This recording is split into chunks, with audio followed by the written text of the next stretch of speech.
Muy buenas tardes, qué gusto saludarlos este lunes 29 de noviembre en la UNAM Responde. Hoy les estaremos platicando sobre ciencia, sobre cine y bueno, además comenzamos el programa y la semana recordando que la pandemia continúa y que es necesario seguir atendiendo todas las medidas de higiene y de distanciamiento que ya conocemos. Además, si es necesario, pues extremar precauciones con la llegada de la temporada invernal. Y comenzamos precisamente este lunes con noticias de la Perla Tapatía, y es que este sábado dio inicio la Feria Internacional del Libro de Guadalajara, que reabre sus puertas para su edición número 35, después de un año de llevarse a cabo en la virtualidad.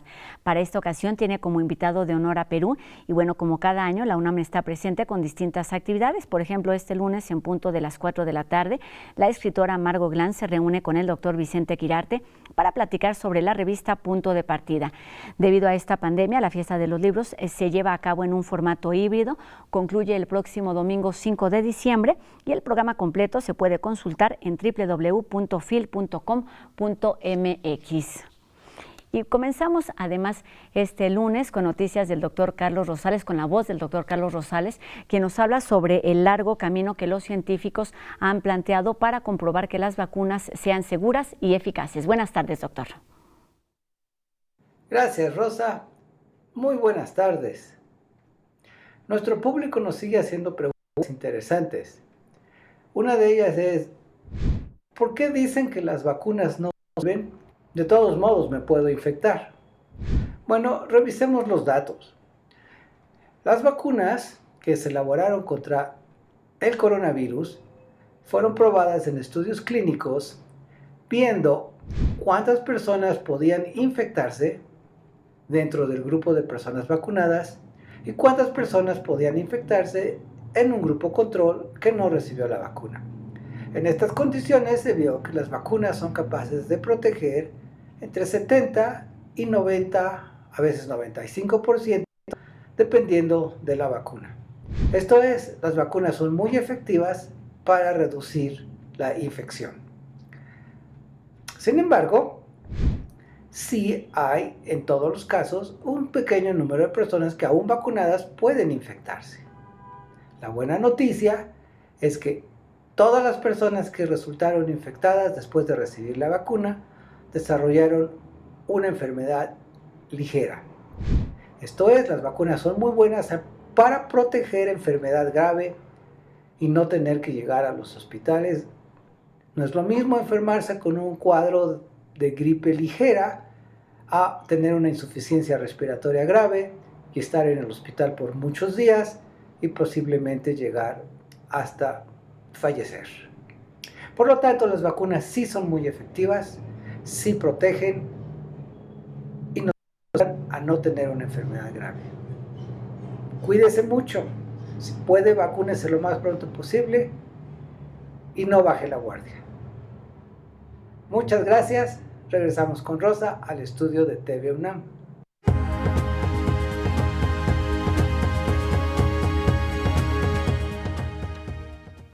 Hoy estamos muy contentos porque vamos a hablar de cine, de películas universitarias que llegan a buen puerto y es la exhibición de ellas. Se trata de La Sombra del Desierto o El Paraíso Perdido, dirigida por Juan Manuel Sepúlveda, egresado del CUEC, hoy Escuela Nacional de Artes Cinematográficas de nuestra universidad, quien se ha desempeñado como director, también como cinefotógrafo, y un gusto saludarlo a la distancia para platicar de este estreno y además de una retrospectiva. ¿Cómo estás, Juan Manuel? Un gusto saludarte aquí en la UNAM Responde. El gusto es mío, muchísimas gracias por el espacio en mi casa, la UNAM. Exacto, en nuestra casa, desde nuestra universidad, pues un gusto para platicar de esta película. Lo hemos hecho en alguna otra ocasión, justamente cuando se estrenó y se presentó en el FIC UNAM. Platicábamos, fue en el 2020, hace ya casi 2 años. Y pues para quien no haya escuchado todavía de este largometraje, cuéntanos, Juan Manuel, cuáles son los nuevos motivos que te llevan a la frontera a hablar de migración y hacer un retrato también de la vida cotidiana al mismo tiempo. Mira, Rosa, yo creo que uno nunca deja de hablar de los mismos temas, pero desde aproximaciones diversas y múltiples y distintas siempre, ¿no? El tema de la migración ha estado muy presente en mi filmografía, porque es un tema que me atraviesa personalmente, pero además, bueno, porque creo que también vivimos en una época en la cual pues está claro que todo el mundo nos estamos demostrando, nos estamos de alguna manera reafirmando migrantes. No hay nadie en este mundo que no venga de algún otro lado y que siempre se esté desplazando. Entonces, bueno, pues cuando surge esta pretensión de dividir al desierto en dos, ¿no? Quienes los primeros que se manifiestan y dicen sobre nuestro cadáver es la población Tohono O'odham, que es una etnia binacional que habita el desierto de Sonora y que no está dispuesta de ninguna manera a dejar que se militarice su frontera y se les parta en dos, dividiendo familias y causando un ecocidio. Entonces, esa fue la razón por la que decido irme al desierto y plantear a la comunidad Tohono O'odham, específicamente la que habita en el pueblo de Quitobac, en el desierto de Sonora, hacer una película. Y poco a poco fuimos descubriendo qué película íbamos a hacer a partir de un diálogo muy directo, sobre todo con los niños de la comunidad, quienes me llevaron a explorar ese desierto, mostrándome su rostro más luminoso y su rostro más oscuro. Ese fue el punto de atracción, Juan Manuel, por lo que nos dices, pero tú llegaste con una idea de película, con un motivo, con un pretexto, y platícanos desde tu experiencia, porque en este largometraje pues hiciste la fotografía, la dirección y también el guión. ¿Cómo se va transformando esta idea desde que surge en tu cabeza, desde que te encuentras con ella, hasta que se presenta ahora un largometraje que está por estrenarse? Uno de los grandes, bueno, lo que se está viendo ahorita es La Frontera Infinita, de hecho, que es mi primera película y que se incluye dentro de esta retrospectiva que también se va a hacer en la Cineteca Nacional a partir del 30 de noviembre. Finalmente, algo que he aprendido a lo largo de todo este trayecto y de toda esta carrera de producción cinematográfica es que cada vez menos uno determina cómo va a ser la película. Uno tiene que ser muy sensato y darse cuenta que cuando trabajamos con la realidad, es la realidad quien nos va guiando y nos va diciendo. Nuestro oficio está en irle dando forma a ese deseo primario que se genera a partir del contacto inmediato con la vida o con la realidad.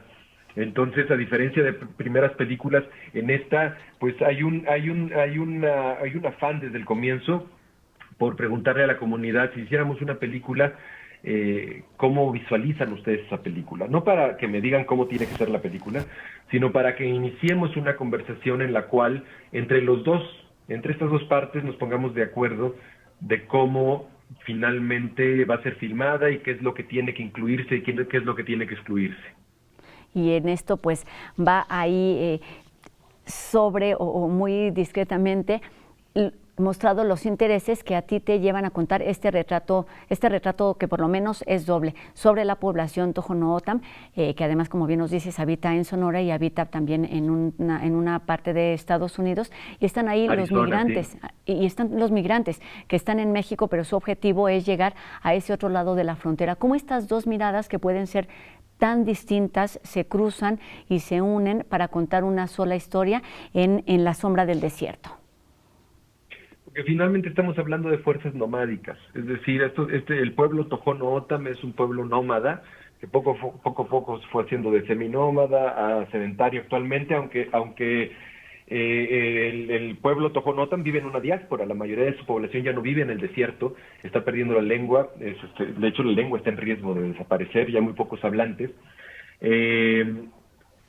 Esta fuerza nomádica sigue estando muy activa, no necesariamente en términos históricos, como se iban a piscar trigo en verano y bajaban a México en invierno, sino también el hecho de que los niños todos los días, al salir de la escuela, se van a recorrer ese desierto, ¿no? Se van de cacería, se van a explorar, a descubrir ahí unas grutas de unos mineros viejos que habían dejado, etcétera, etcétera, etcétera. Entonces, es una comunidad muy nomádica, muy nómada. Eso al mismo tiempo que por allí, por ese mismo desierto, están pasando cientos de miles, tanto centroamericanos como mexicanos, que han alcanzado el desierto y están esperando el momento propicio para cruzarlo, ¿no? Entonces, aun cuando aparentemente son dos fuerzas distintas, están recorriendo el mismo territorio y se están confrontando con él. de la misma manera. Exacto, y ahí se da la convivencia. Juan Manuel, somos nómadas, somos migrantes, somos caminantes.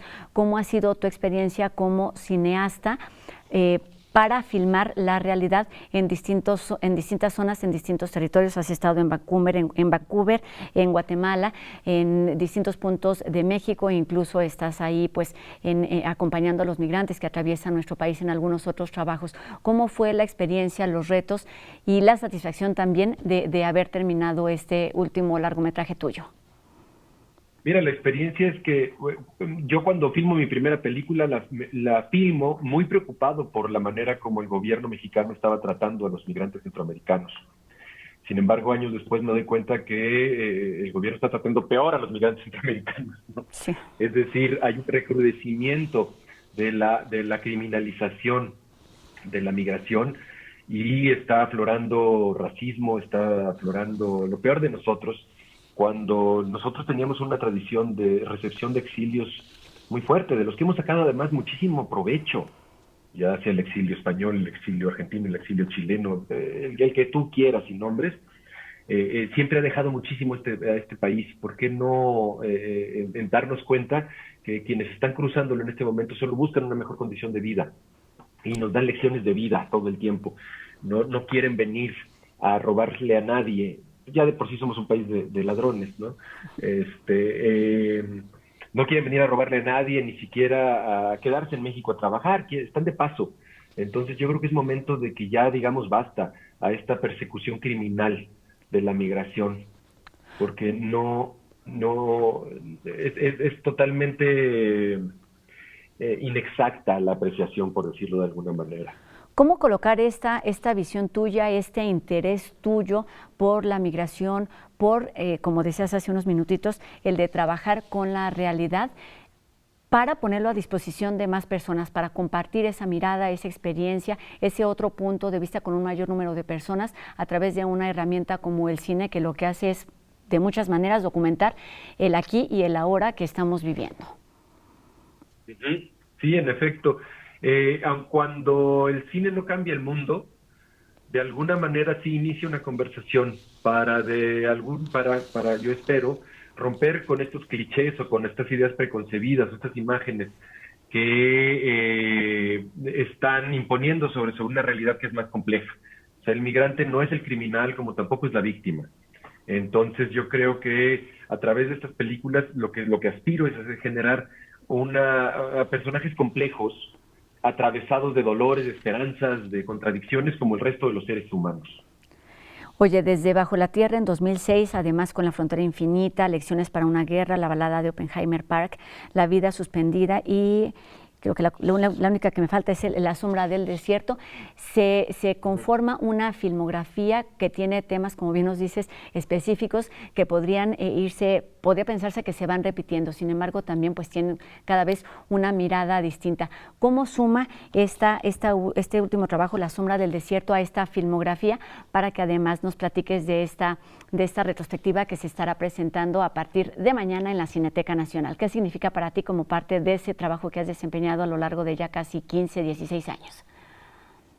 Mira, significa obviamente de entrada un honor, un gran lujo y privilegio el poder ser homenajeado en la Cineteca Nacional, este lugar donde tantos de nosotros como cineastas crecimos y nos alimentamos de cine y soñamos muchísimo en esos pasillos, en esas salas, en esos prados, bueno, ya te estoy hablando todos de los espacios, no existe, en la nueva y en la anterior. Todos los pues espacios, los recuerdos la están anterior. ahí. Bueno, pues imagínate tú que de repente pues ya te hagan una retrospectiva ahí. Entonces es una responsabilidad, pero además también creo que me obliga a seguir yendo a contracorriente, a seguir yendo a contrapelo, en un momento en el que la forma documental pareciera estarse como estatizando, como de alguna manera solidificando en pos de formas ya inamovibles, en las cuales un documental, si no es entrevista y material de ilustración, ya no es documental, ¿no?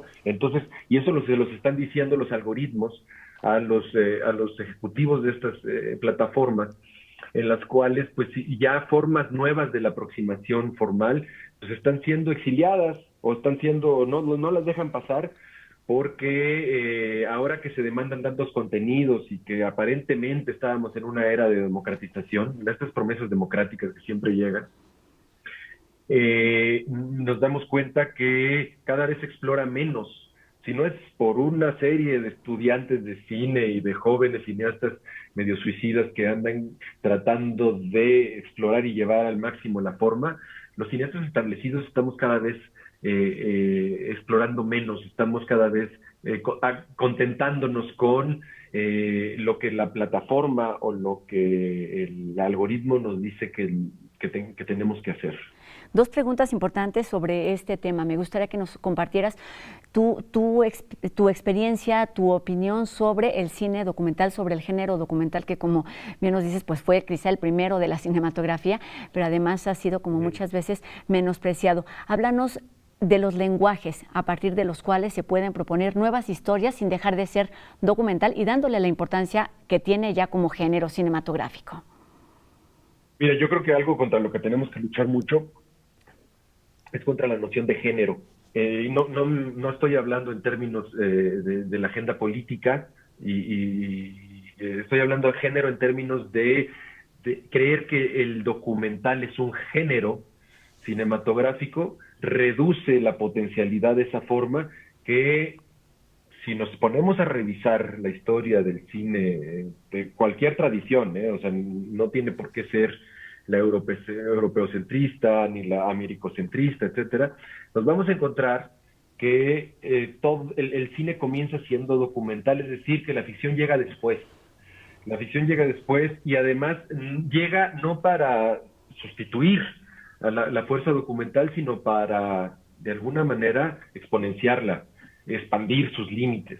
Entonces, nosotros podemos ver cualquier película de ficción como la documentación de un proceso de trabajo con actores, así como podemos ver cualquier película documental como la ficcionalización de un realizador o de una realizadora que deciden darle un tratamiento específico, una realidad.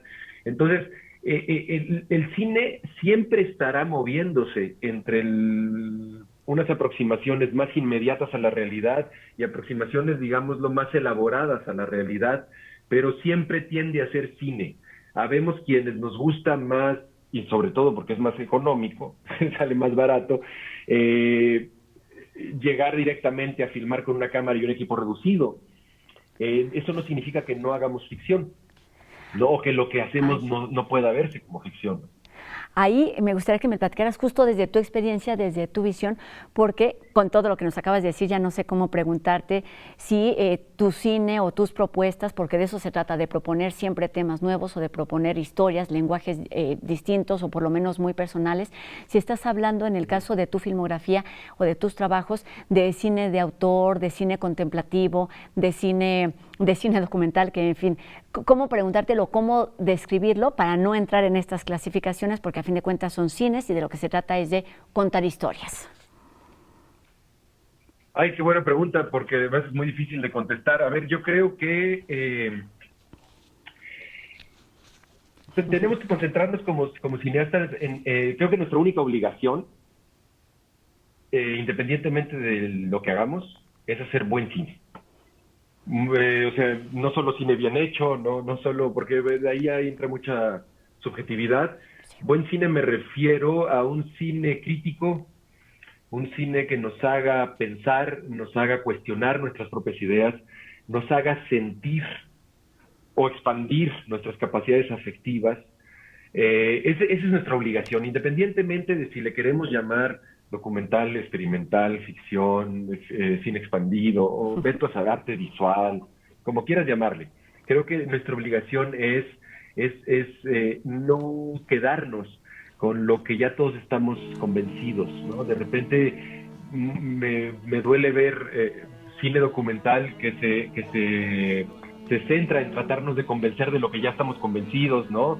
O me duele ver películas documentales que se asumen como lecciones sobre la vida o sobre la historia, cuando pues lo que tenemos que hacer es generar un diálogo y generar un cuestionamiento empezando por nosotros mismos, ¿no? Empezando por estas ideas preconcebidas con las que llegamos a filmar y que a la hora de filmar se empiezan a destruir, se empiezan a desmoronar porque nos damos cuenta que la realidad piensa distinto Y solo a partir de reconocer la otredad, el otro pensamiento, es que podemos entender el nuestro.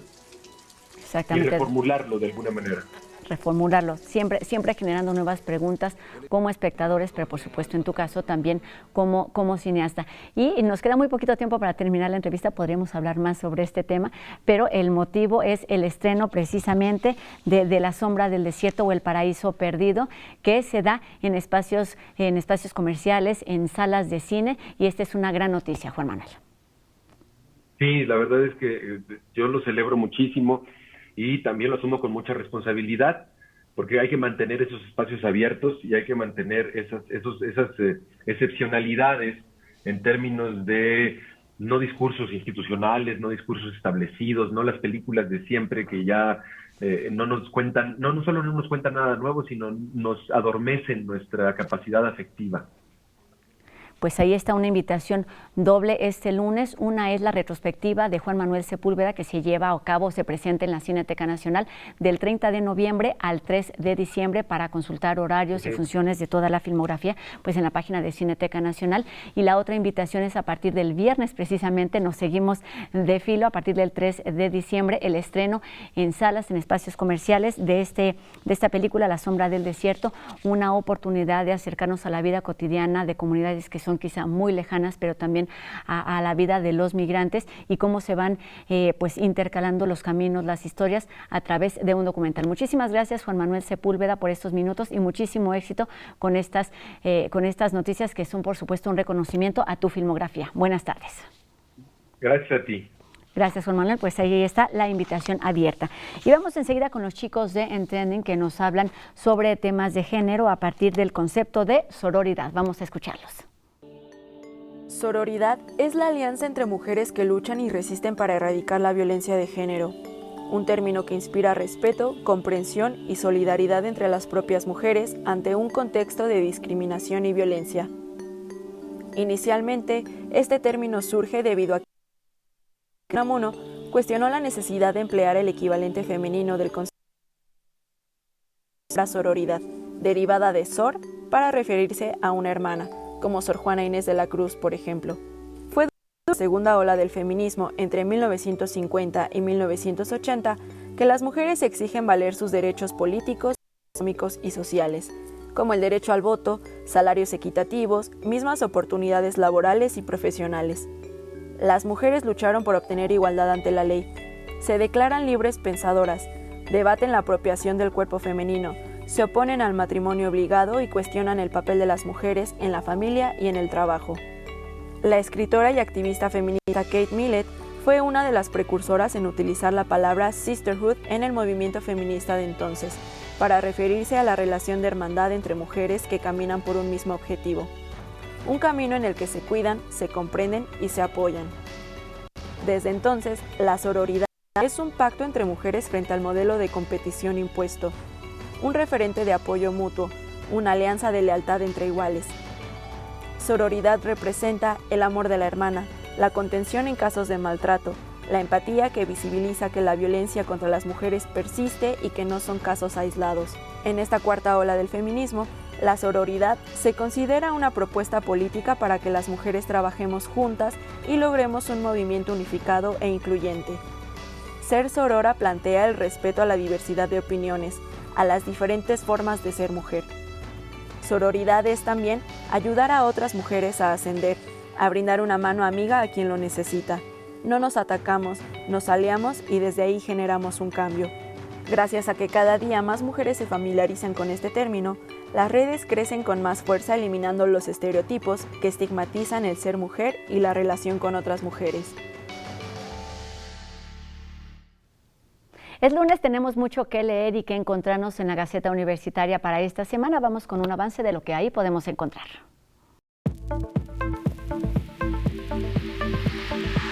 Sin vacuna y con discriminación hacia quienes la padecen, se cumplen 40 años de la primera gran pandemia, la del VIH-Sida. Además, varios apuntes sobre acciones encaminadas a erradicar la violencia de género. ¿Qué se sabe sobre la nueva variante Omicron del SARS-CoV-2 que pone al mundo en alerta? También nos vamos a Guadalajara porque la UNAM está de regreso en la Feria Internacional del Libro. y cómo es que el equipo de Pumas avanza a semifinales en el torneo de apertura de la Liga MX.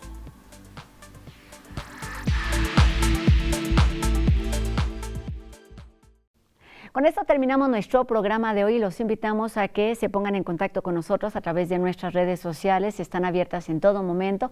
Háganos llegar sus dudas, sus comentarios y, por supuesto, también sus sugerencias para tratarlas siempre de la mano de nuestros especialistas universitarios. Gracias por habernos acompañado estos minutos y los esperamos aquí el día de mañana en una emisión más de la UNAM Responde 2:30, por supuesto, por TV UNAM. Adiós.